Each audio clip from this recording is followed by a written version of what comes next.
Nagparehistro pero hindi nakaboto. Yan naman ang reklamo ng ilang kabataan na first time sanang boboto pero wala sa listahan ang kanilang pangalan. May paliwanag naman ng COMELEC ukol rito. Alamin ang balitang A to Z ni Miko Agustin. Tapos yung time na nag-iikot kami, chinek na namin. Wala ako sa list pero siya nasa list po siya. Napalitan ng pagkadismaya ang excitement ng first-time voter sana na si John Paul. Kwento nito, sabay naman sila nagparehistro ng kaibigan pero hindi tulad ng sa kasabayan, wala ang pangalan niya sa listahan ng mga botante. Wala pa din yung pangalan ko sa master list. Wala talaga. Ganito rin ang kwento ni Hayden na hindi nakaboto dahil hindi raw ito rehistrado. Sabay-sabay po. Ang problema lang po na wala kayong papel. Sabi daw po, lilipat daw po dun sa may batasan para mahanap daw po talaga siya.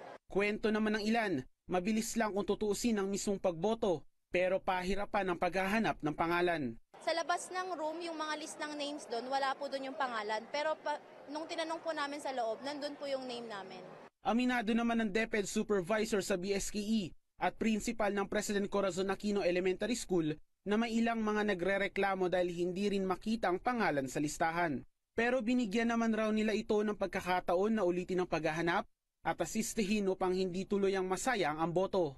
What we did is we even gave them the chance to go to the PPCRV and even the help desk for us. Pero hindi nakikita yung pangalan, hindi naman namin pwedeng sabihin na kami ang may diferensya yon sapagkat yun ay the list is coming from the COMELEC.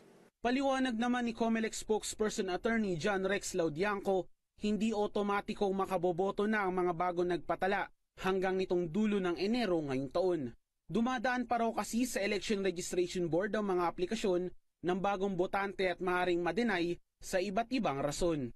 Talagang meron po nangyayari na ganyan kasi hindi po sila nag-qualify after po ng Election Registration Board hearing. Napatunayan na either kulang sila sa residency, kulang sila sa edad, o di kaya po ay meron pa silang ibang disqualification.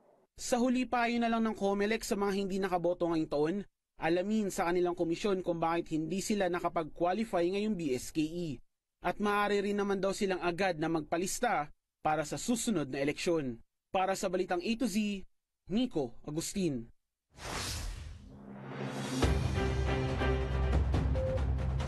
Good news naman para sa ating mga motorista, magkakaroon ng dagdag bawas sa petrolyo ngayong linggo. Batay sa abiso ng oil companies, nasa 45 centavos ang magiging taas presyo sa kada litro ng gasolina, habang 1 peso and 20 centavos naman ang bawas presyo sa kada litro ng diesel, piso 25 naman sa kada litro ng kerosene. Samantala, posible namang tumaas ang presyo ng LPG sa November.